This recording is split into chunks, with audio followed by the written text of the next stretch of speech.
You're out of date, you useless old man! Put your foot down before something bad happens to you, Mr. Director. Clean my shoes, old man. CEO humiliated veteran janitor, not knowing he owns the company. The polished glass tower of Apex Industries gleamed against the San Francisco sky, a monument to technology and ambition. Inside its corridors, Monday mornings carried the hum of expensive shoes on marble floors, the muted murmur of executives rehearsing presentations, and the constant reminder that here, power was measured in wealth, youth, and titles. Yet amid the rush of tailored suits and laptop bags, one man moved unseen. His navy blue uniform was plain, his name tag unremarkable. Frank, maintenance. To most, he was part of the scenery, the kind of man you passed without a glance. That morning, Marcus Sterling, 32, CTO of Apex for barely half a year, stepped from the elevator onto the 40th floor. He was a portrait of modern success, fitted Italian suit, Rolex gleaming at his wrist, and the swagger of someone who had never been told no. He had investors flying in from Tokyo within the hour, a meeting he believed would cement his reputation as the new face of American innovation. But as his polished shoes struck the marble, he froze. A faint smear of dirt marred the shine of his imported leather. His face darkened. In that instant, the CEO of Apex, with millions in contracts waiting on his signature, forgot the investors, forgot the pitch, forgot everything but the tiny blemish on his shoes. His gaze darted down the corridor and fixed on the janitor kneeling by the wall, mop in hand. A slow smile spread across Marcus's lips. Not the smile of charm, but the smile of cruelty. "Hey, old man," his voice cut like glass across the hallway. Conversations halted. Heads turned. "Look what your filthy floor has done to my shoes." Frank raised his head. His pale blue eyes held no anger, only a quiet patience that seemed out of place in a building obsessed with urgency. He opened his mouth to explain, but Marcus had already stepped closer, voice rising, eager for an audience.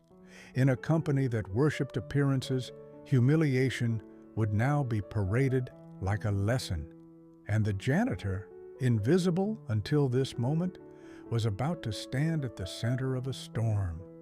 San Francisco wakes like a tide rolling in, the fog drawing back to reveal angles of glass and steel that pretend they were always here.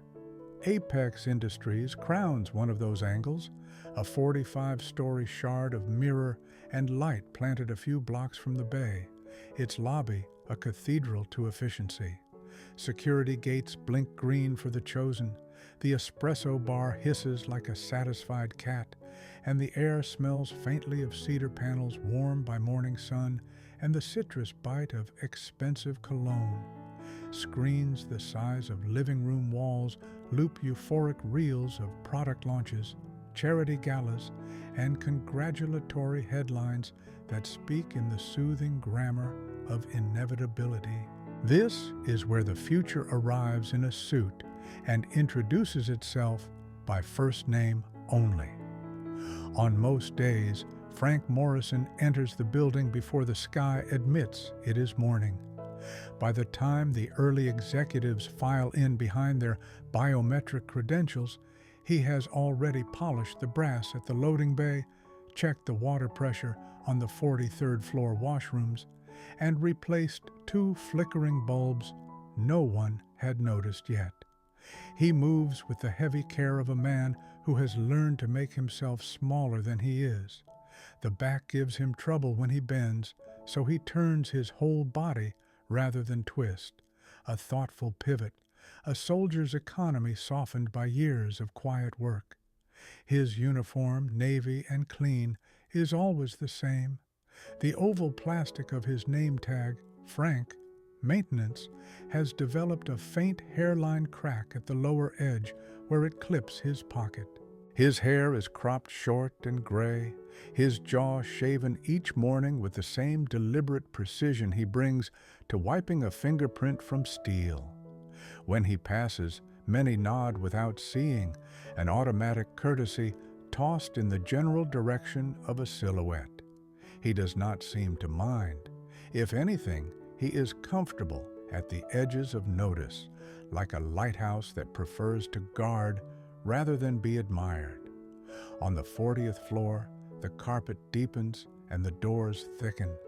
Here, decisions accumulate like altitude. Assistants speak in a shorthand of names and deadlines. Designers, eyes rimmed with fatigue and caffeine, drift between glass-walled meeting rooms that promise transparency but deliver careful choreography. Within these rooms, reflections compete with faces, and one must learn to read both. Success at Apex is a sport of surfaces, and the athletes train daily. Marcus Sterling looks as though he has never had to train for anything.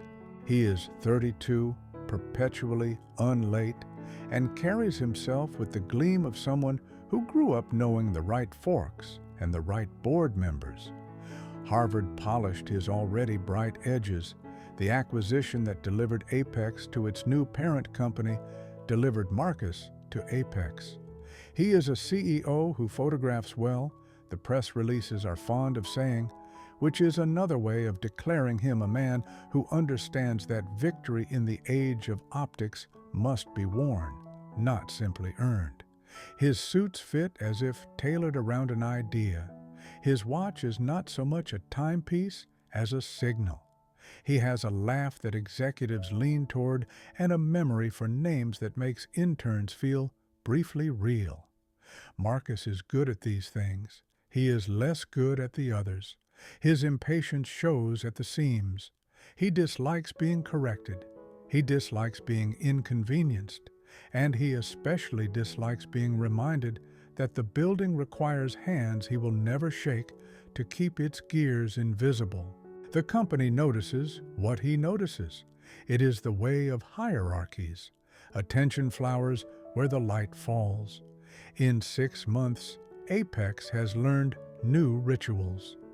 The Monday Moment of Excellence meeting begins with photos from Marcus's weekend cycling group and ends with 3 directives that ripple outward as if they had been consensus all along. Titles adjust and job descriptions molt. Performance reviews develop a new vocabulary in which collaboration means obedience and speed means surrendering questions. The old guard learns to sit straighter. The young learn to advertise late nights. Everyone learns the choreography of swift agreement. Not everyone in the building was hired to be impressed. Sarah Chen has been at Apex since the days when its logo was still a sketch and its office a brick warehouse that inhaled fog through cracked windows. Back then, she split duties between building an HR system and ordering office chairs that didn't squeak. 15 years later, she wears a black suit cut to move when she moves, and she knows the names of employees whose badges won't scan and the birth months of engineers who never speak in meetings. Her voice is calm timber and ballast, the tone of a person who has watched storms visit and depart. She is not easily startled, but she is a meticulous watcher. She has made a profession of noticing what others ignore and a vocation of remembering what others forget. On her desk sit 2 photos. In one, a cluster of wide-eyed 20-somethings grins in front of the old warehouse. In the other, the glass tower reflects a sky that could be anywhere. Sarah knows the story of Frank, or at least the pieces that circulate in the quiet channels of a company's bloodstream. He showed up 3 months ago with references that read like a checklist of competence and a background that revealed nothing beyond the fact that he had held similar roles at other buildings and left them better than he found them.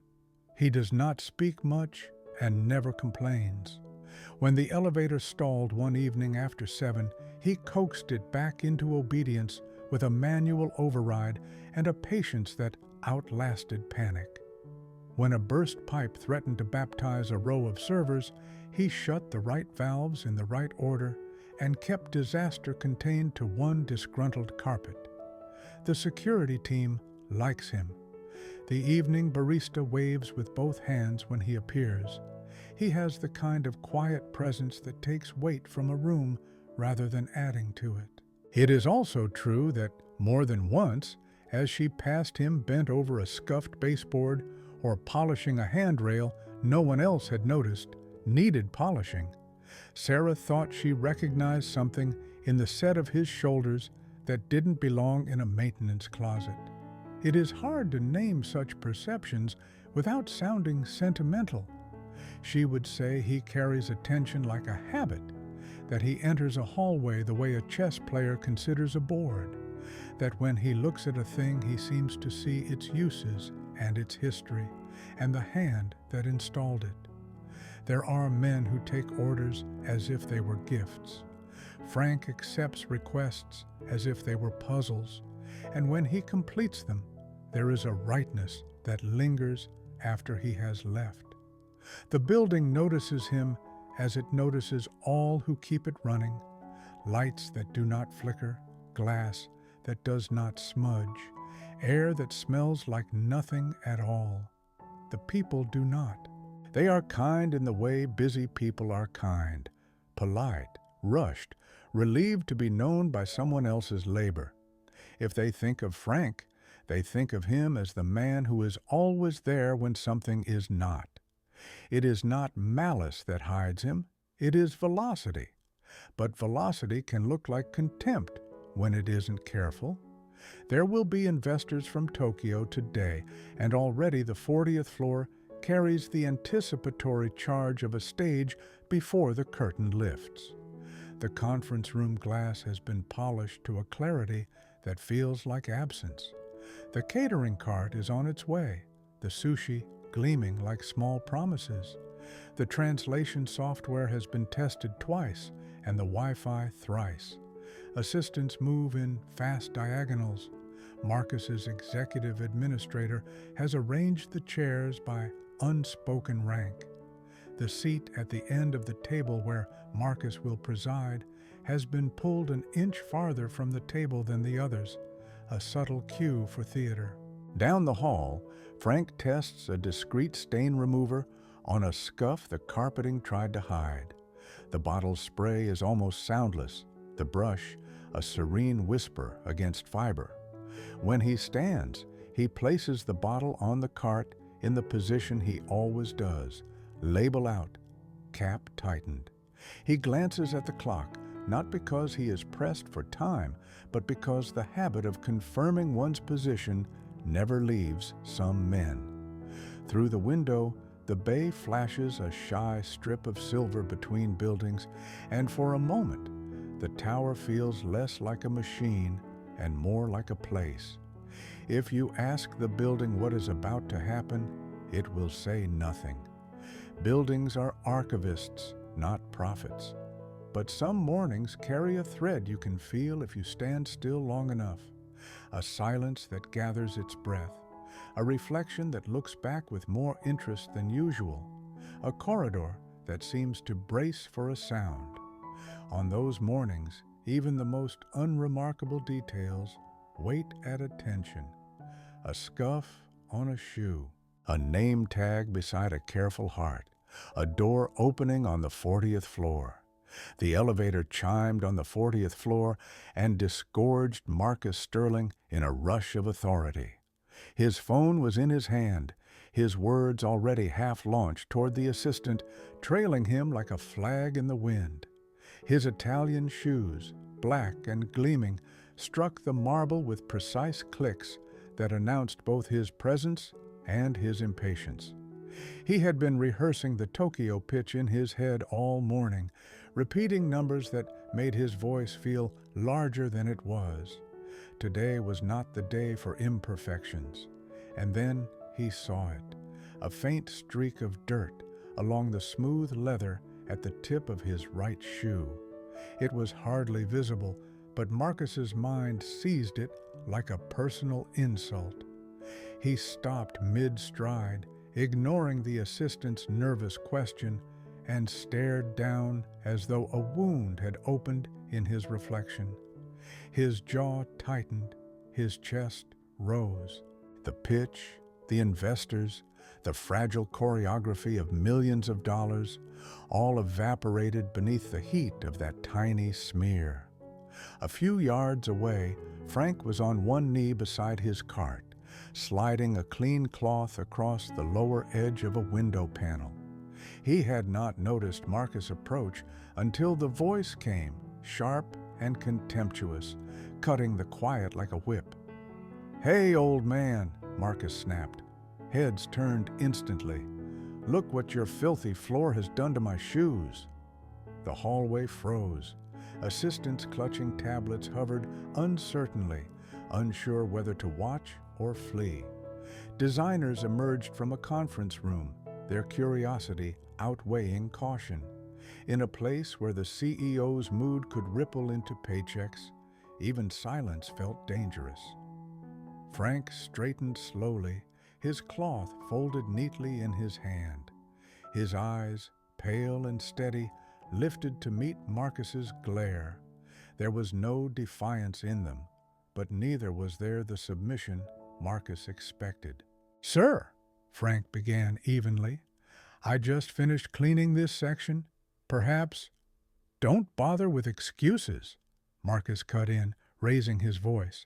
"My shoes are dirty. That's your failure. Do you understand?" Frank opened his mouth, then closed it again, the way one does when the futility of words becomes clear. He gave a small nod, the gesture of a man accustomed to storms. Around them, employees shifted, some flushing with second-hand shame, others studying the floor as if it had grown fascinating patterns. But Marcus was not finished. He glanced around, noting the onlookers, and something mean and theatrical kindled behind his eyes. To him, this was no longer about a shoe. It was about authority performed. "Quy Xuong," he ordered suddenly, the Vietnamese syllables and affectation he had picked up somewhere and now used like an exotic weapon. Then, reverting to English, he barked, "Get down on your knees and clean them right now." A ripple of shock passed through the hall. One or two assistants gasped. A designer bit her lip, eyes wide. No one moved to intervene. Fear of losing a job outweighed outrage at watching a man humiliated. The silence that followed was heavier than shouting. Frank remained standing. His hands were still, folded on the cloth. His voice, when it came, was low. "Sir, I can fetch a proper towel for you. There's no need—" "I said on your knees," Marcus thundered, stepping closer until his shadow merged with Frank's. "You're nothing but a janitor. You don't get to negotiate. You follow orders." The words hung in the air, cruel in their clarity. The power dynamic that usually hummed beneath the surface was now displayed raw and ugly. A few employees exchanged uneasy glances. A young intern's cheeks flamed, but she remained silent. The assistant who had followed Marcus from the elevator looked at the ground, clutching his tablet so tightly his knuckles whitened. Marcus, sensing hesitation in his prey, decided to push further. He pulled his phone from his pocket, thumb hovering over the record button. "You all see this?" he announced loudly, angling the camera so the gathered staff became unwilling witnesses. "This is what happens when discipline fails. Consider it a lesson." He leaned closer to Frank, voice dropping into a sneer meant for the microphone. "I'll count to 3. If you don't kneel and shine these shoes with that rag of yours, you're out. No severance, no recommendations, nothing. 1, 2. The silence stretched, taut as a wire. Frank bent at last, slowly, as though the weight of years pressed on his shoulders. He lowered himself to one knee and pressed the cloth to the leather. A murmur fluttered through the crowd, some laughter, nervous and small, some gasps muffled by hands. Marcus tilted the phone to capture the image, the janitor bowing, the CEO triumphant. "Harder," Marcus commanded, shifting his foot to make the task awkward. "Shine them until I can see my reflection." He smirked at the lens, savoring the spectacle. Then, with a flourish of cruelty, he lifted his polished shoe and planted it on Frank's shoulder, like a man resting on a footstool. "That's your place," he declared, "beneath those who matter." The hall remained hushed, but the silence was no longer passive. It vibrated with unease, with the feeling that something irreversible had just been witnessed. Phones stayed pocketed, eyes averted, but memories were recording every word, every movement. And still, Frank said nothing. He wiped the leather until it gleamed, then folded the cloth once more. When he finally raised his head, his expression was unreadable. Marcus, satisfied, ended the recording and slid the phone into his pocket. He believed the matter finished, the hierarchy affirmed. He did not see the storm he had invited, nor the reckoning crouched quietly in the janitor's eyes. For the rest of that morning, the building carried a strange current. On the surface, everything ran with its usual choreography, assistants ferrying binders, executives trading quick smiles before ducking into glass rooms, the scent of sushi arriving for the investors' luncheon. But beneath it, an unease lingered. The memory of what had just happened in the hallway clung to the air like static. Employees carried it with them, whispering in kitchens, exchanging tight glances when Marcus's voice echoed down a corridor. And at the center of it all was Frank, his navy uniform as ordinary as ever, his steps unhurried, his silence unreadable. When he finally slipped into the small janitor's closet that doubled as his office, he shut the door quietly, leaned against it, and let out a breath. He set the folded cloth on the shelf, adjusted the bottles by height, and straightened the broom handle so it would not tilt. These gestures were automatic, drilled into him by habit. Order calmed him, even when disorder tried to humiliate. He lowered himself onto the worn stool in the corner, and for a moment the stillness pulled him backward through years. He had not always been invisible. Franklin Morrison had been born on the south side of Chicago in the spring of 1965, the son of a machinist who worked night shifts and a mother who kept the home balanced like a fragile equation. From his father, he inherited a broad frame and a work ethic that measured men not by their talk, but by the weight they carried without complaint. From his mother, he inherited a quiet patience, the kind that made neighbors trust her with their children during lean times. The streets around him were not kind, but they taught him to see patterns, to notice what others missed. A broken lock, a bent nail, a boy planning something stupid, all revealed themselves if you looked long enough. When he turned 18, the army seemed less a choice than a calling. He enlisted, tested high in mechanics, and before long found himself in units where silence and precision mattered more than medals. He rose through the ranks, first sergeant, then lieutenant, until eventually he wore the insignia of a colonel in the Delta Force. 25 years of service carved his back straight, sharpened his instincts, and left him with scars invisible to most eyes. He led men through jungles where the heat pressed down like a second skin, across deserts where the horizon shimmered with mirages, and into cities whose names rarely appeared in newspapers. His voice had steadied soldiers in chaos. His decisions had meant lives saved or lost. He was not a man who raised his tone unless he meant to end something. But war has a way of taking more than it gives.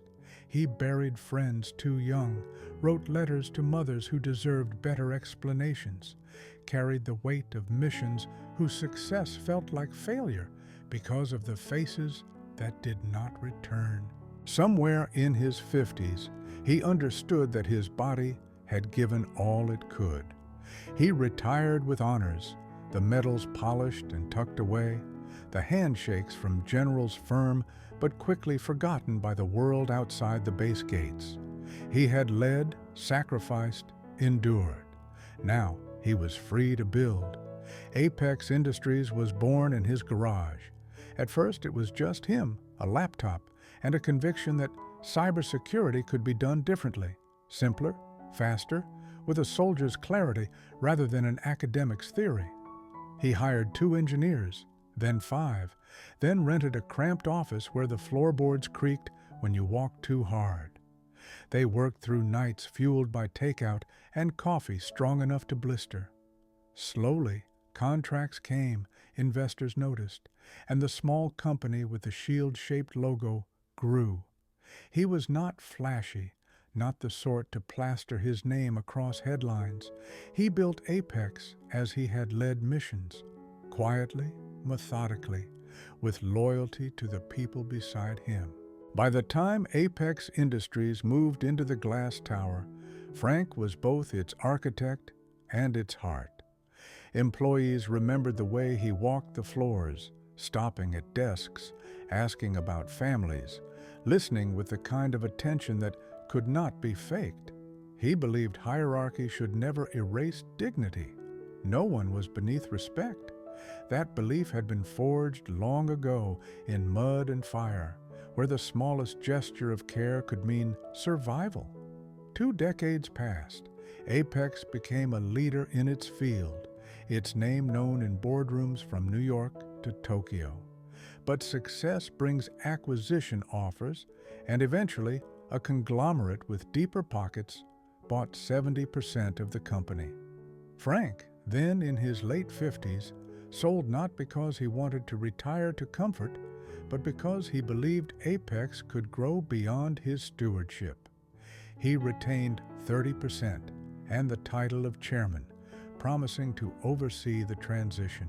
He appointed a new CEO, a young star with a Harvard MBA, believing fresh energy would carry the company further.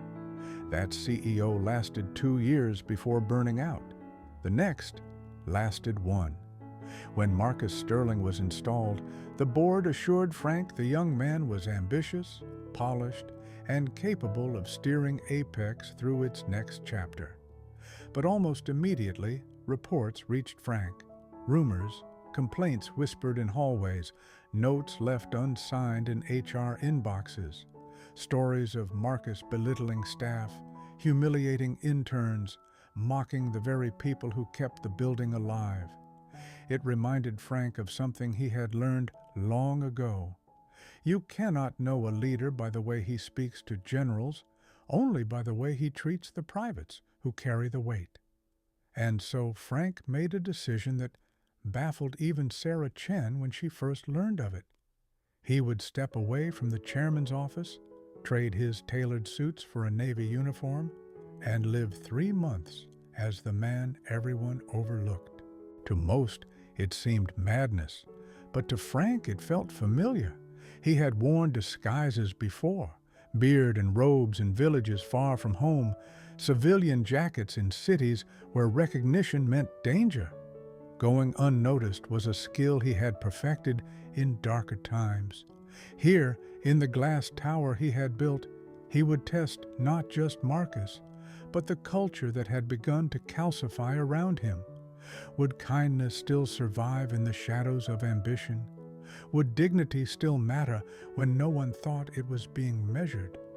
And so he became Frank the Janitor, a man with a mop and a cracked name tag. He scrubbed the floors he had once ordered installed, emptied trash cans into bins he had approved years earlier, and polished rails that architects had praised in design meetings. Most walked past without a glance. A few smiled. Sarah, careful as ever, sensed something more, but respected the quiet. For Frank, it was not humiliation, but revelation. In 3 months, he learned more about Apex's soul than years of board meetings could ever show him. Now, kneeling in that hallway with Marcus's shoe pressing against his shoulder, Frank knew the test was over. He had seen enough arrogance, enough cruelty, to understand what kind of leader Marcus was. But he also knew something Marcus did not. Power is fragile when built on fear, and respect cannot be commanded by humiliation. Soon, very soon, the truth would surface, and when it did, the same employees who now bit their tongues would remember everything they had witnessed. Frank rose from the stool in his closet, straightened his back despite the ache, and adjusted his name tag. The past was not gone. It was merely waiting, and the soldier who had once carried men through fire was still here, patient, silent, watching. The morning stretched toward noon, and tension pooled in the air like a storm that refused to break. Marcus moved about the 40th floor with the swagger of a victor, pausing to remind subordinates of deadlines, flashing the smirk of someone convinced he had staged a performance worth remembering. A few employees forced smiles when he passed, but their eyes slid away quickly, shame shadowing their faces. The image of Frank kneeling to polish a shoe clung to them all, an unwanted tattoo etched into memory. Frank himself returned to his work with the same measured calm. He wheeled his cart down the hall, replaced a trash liner, polished a brass knob, wiped a pane of glass until it gleamed. To anyone watching casually, he was unchanged. But those who looked closer, Sarah Chen among them, saw a shift. His back was straighter, his movements less deferential, his eyes alive with a quiet certainty that seemed to hum beneath the surface. By early afternoon, the Japanese investors had arrived. A line of executives waited at the elevator, their posture rehearsed, their smiles brittle with expectation. Marcus strode to greet them, every inch the young star CEO, hand extended, voice tuned to charm, promises rolling easily off his tongue. Cameras clicked as the group moved toward the grand conference room. Assistants hurried to keep pace, clutching binders and translation earpieces. But when the party reached the threshold, the doors failed to open. A glitch in the access system froze them in place. Marcus barked at his administrator, irritation rising, but before she could respond, Frank appeared from a side corridor. He tapped a small override panel with practiced precision, keyed in a manual code, and with a soft chime, the doors slid open. The investors, murmuring appreciatively, stepped inside. Frank bowed slightly to one of them, the gesture precise and oddly formal. For a fleeting moment, the visiting dignitary's eyes narrowed with recognition, but he said nothing. Marcus's jaw clenched. He did not like being upstaged, especially not in front of men whose approval he needed. "Get back to your mop, old man," he snapped under his breath. Frank inclined his head once, unbothered, and withdrew. The meeting dragged on. Numbers were discussed, contracts weighed, translations offered in clipped tones. From the hallway, Frank listened while pretending to polish a plaque. He caught Marcus's voice rising, growing less diplomatic, sharper when challenged. Sarah Chen entered once, eyes flicking toward Frank, then back to the room, her expression troubled. Finally, as the investors departed hours later, Marcus escorted them toward the elevators. His smile never faltered, but the stiffness in his shoulders betrayed his fatigue. The corridor was full of employees again, summoned to witness this parade of potential success. That was when Frank, standing by his cart, straightened fully for the first time that day. "Mr. Sterling," he said, his voice carrying clear and low through the hall. Marcus turned, startled by the sound of his name spoken so firmly by the man he had mocked. The investors paused, curious. Sarah drew in a breath. "I think we need to talk," Frank continued, his eyes locking on Marcus's. The authority in his tone was unmistakable, neither request nor plea, but a command softened by discipline. Marcus laughed too loudly. "You don't get to summon me, janitor. Know your place." Frank folded the cloth he held, set it deliberately on the cart, and took a single step forward. The murmur in the hallway died. Employees who had said nothing that morning now leaned in, drawn by something they could not yet name. Sarah's gaze flicked between them, anticipation sharp in her features. In that instant, Marcus felt it, the strange inversion of weight in the room. Authority no longer radiated from him, but toward the man in navy blue, the man who stood calm and unflinching while everyone else held their breath. For the first time since taking his post, Marcus felt his certainty falter. Something was shifting, and he could not stop it. The elevator doors closed behind the investors, their polished shoes fading into the hush of the lower floors. What remained on the 40th floor was silence, not the natural pause of a workday, but the taut, electric stillness that descends before thunder. Employees lingered at doorways and desks, unwilling to leave though their tasks called. The humiliation of the morning hung in the air, and now something else swelled to meet it. Frank stood in the center of the corridor, his uniform neat, his shoulders squared. He no longer seemed bent by age or bowed by duty. The mop, the rag, the cart of supplies, all these trappings had fallen away in perception. What people saw instead was a presence that demanded attention without raising its voice. "Mr. Sterling," he said again, evenly, "we talk now." Marcus, surrounded by the echo of his own arrogance, barked a laugh. He turned, waving a dismissive hand at the gathering crowd. "Do you hear this? The janitor thinks he can call a meeting. I should have him thrown out just for opening his mouth." Sarah Chen stepped forward, her heels striking like metronomes against the floor. "Marcus," she said, low but urgent, "you should listen." "Listen? To him?" Marcus's voice cracked with incredulity. "He polishes doorknobs. I run a company."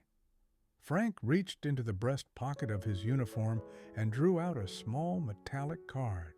It gleamed bronze under the recessed lights, different from any employee ID they had seen. Embossed letters caught the light. "Founder and Chairman, Apex Industries."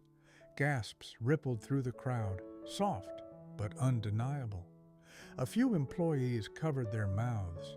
Others straightened as realization struck. Marcus blinked. For a moment, his mask slipped. That's a fake," he stammered. "Some trinket you printed to play games." Sarah's eyes, wide with both relief and fury, snapped to Marcus. "It's not fake. Franklin Morrison is the reason any of us have a job. He built Apex from nothing. He is our chairman." The weight of her words dropped into the hall like a stone into water. Recognition spread. Whispers bloomed. The founder, the old man, all this time. Frank's pale blue eyes met Marcus's dark ones without flinching. "For 3 months," he said, his voice calm but resonant, "I have walked these halls in silence. I cleaned the stains no one noticed. I listened. I watched. I wanted to see how you lead when you think no one important is looking." His words carried the rhythm of command honed long ago. Each sentence landed heavy, deliberate, impossible to ignore. Employees leaned forward as if gravity pulled them. For once, Marcus had no quip ready, no charm to coat his panic. His mouth opened, but nothing came. The silence that followed was merciless. "You failed," Frank continued. "Leadership is not spectacle. It is not humiliation. It is not pressing your shoe on the shoulders of men and women who keep your world from falling apart. Leadership is respect earned when no one is forced to give it." Marcus flushed crimson, then pale. I didn't know," he muttered. "If I had realized." "That is exactly the point," Frank cut in, his tone sharpened like steel drawn across a whetstone. "You treat those you consider powerless with cruelty because you assume they cannot strike back. You apologize only when the mask slips and you discover they have power. That is not remorse. That is cowardice." The hall was utterly still. Even the hum of the ventilation seemed to quiet in deference. Frank stepped closer, his height and bearing suddenly making Marcus seem smaller, diminished despite the fine suit. He folded the ID card back into his pocket with precision. Then he spoke not to Marcus, but to the gathered staff. "For 25 years, I served as a soldier. I learned that the measure of a commander is never how he speaks to generals, but how he treats the youngest private. When I left the military and founded this company, I promised myself the same would be true here. Every engineer, every assistant, every cleaner matters. No title changes that, no watch, no degree, no spotlight." The employees broke into murmurs of agreement. A young intern who had watched Frank kneel that morning now nodded fiercely, tears bright at the corners of her eyes. The security officers at the end of the hall straightened to attention. Marcus tried one last gambit, his voice breaking on the edges of desperation. "You can't just fire me like this. The board answers to me," Frank replied, quiet but absolute. "I still hold 30%. I still chair every meeting, and I will not allow Apex to be poisoned by arrogance." He drew his phone, dialed with steady hands, and spoke into the receiver. "This is Morrison. Send security to the 40th floor. Escort Mr. Sterling from the building. Effective immediately. He is relieved of his duties." His tone brooked no argument. The call ended, and the silence remained, a living thing heavy with finality. Marcus's breath quickened. He looked around wildly for allies, but the faces surrounding him had turned cold or cautiously satisfied. The assistants he once cowed now stared with quiet triumph. Sarah's jaw was set, her eyes hard. There was no rescue here. When the elevator doors opened and 2 security officers stepped out, their expressions changed instantly to deference at the sight of Frank. "Chairman Morrison," one said, bowing his head, "what are your orders?" "Escort him out," Frank answered. His gaze never left Marcus. "Do it with dignity. We will not mirror his behavior." The guards moved forward. Marcus tried to step back, but there was nowhere to go. His protests dissolved into a string of broken apologies, first loud, then pleading, then barely whispers. The sight was pitiful, and for a moment even those who hated him looked away, unwilling to savor so much collapse. But Frank's eyes held steady. He did not revel in the fall. He simply endured it. As Marcus was led toward the elevator, Frank added, his voice carrying, "Remember this. Power without respect is fragile. You built nothing, so you respected nothing, and now you leave with nothing." The doors closed on Marcus's pale face. A hush lingered, then exhaled. The spell broke. Employees began to murmur, some relieved, some incredulous, all aware they had witnessed something that would be told and retold for years. Frank remained still. His uniform was the same, his posture calm, but no one saw him as a janitor now. They saw a founder, a soldier, a man who had tested them all and found the truth. He looked at Sarah, who inclined her head in silent acknowledgement. Then he looked back at the hall, at the people who made Apex breathe. "This company is more than one man," he said simply. "Remember that." The story of Marcus Sterling's collapse spread through Apex faster than any official memo ever could. By the time security escorted him through the lobby, whispers had already reached the lowest floors. Employees leaned from cubicles, craning for a glimpse of the man who had strutted through their lives for half a year and was now reduced to a husk of panic. His Rolex still gleamed, his suit still sharp, but none of it mattered. The posture that once broadcast triumph now sagged under the weight of disgrace. Cameras from employees' phones rose discreetly, capturing fragments of his retreat. No one rushed to stop them. Marcus had wielded visibility like a weapon, posting the humiliation of others online to inflate his own dominance. Now the same visibility devoured him.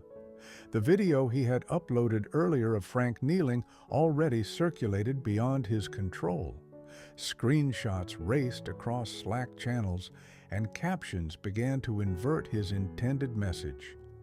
This is what happens when you humiliate the wrong man. At the building's glass entrance, Marcus paused, as if realizing for the first time how public his fall had become. His voice cracked, desperate. "Please," he whispered to the guards, "tell them it was a mistake. I can fix this." The guards said nothing, only guided him firmly to the waiting car, summoned to take him away.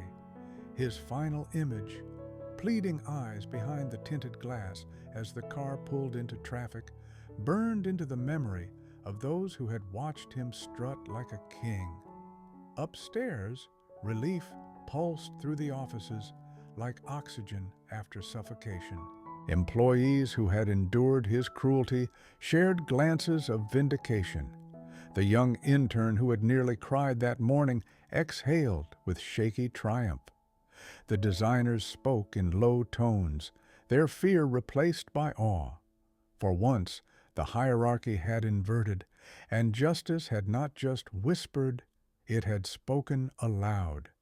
Marcus's downfall was not measured only by his removal, but by the vacuum of loyalty he left behind. No one defended him. No one mourned his absence. His empire of fear crumbled in an instant because it had been built on nothing more solid than intimidation. When stripped of his title, he was only a man exposed, immature, unkind, and irrelevant. And at the heart of the company, Frank Morrison remained. He had not raised his voice, had not boasted, had not needed to. Truth had done the work. The arrogance that once strutted the hallways had collapsed into silence, leaving room for something new to rise. The 40th floor, once heavy with unease, now carried a strange quiet that felt like release. Employees stood in small groups, speaking in low voices, the adrenaline of what they had witnessed still humming in their veins.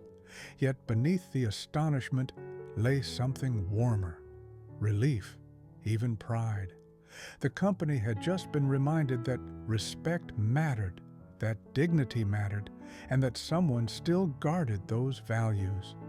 Frank remained in the corridor for a long moment, the Navy uniform still on his back, the cracked name tag still pinned above his heart.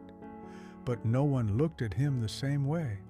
Where once they had seen a janitor fading into the background, they now saw the founder of the empire they worked for, the soldier who had built it not from arrogance but from resolve. He had tested them, and though many had faltered in silence, the lesson was clear. Fear was fragile. Integrity endured. Sarah Chen approached him, her voice quiet but steady. "Mr. Morrison," she said, the title carrying a new weight. "What happens now?" Around them, ears leaned closer, waiting for his answer. "For now," Frank replied, "I'll take back the reins. We'll find a leader who understands that people are not furniture to be arranged, but lives to be respected. And until then, I'll walk these halls, not as a janitor, not as a chairman, but as a reminder of what this company is meant to be." His words were plain, but they settled into the hearts of those listening like anchors. The following week, changes unfurled swiftly. Policies once ignored were enforced with compassion. Meetings opened with acknowledgments of unsung contributions.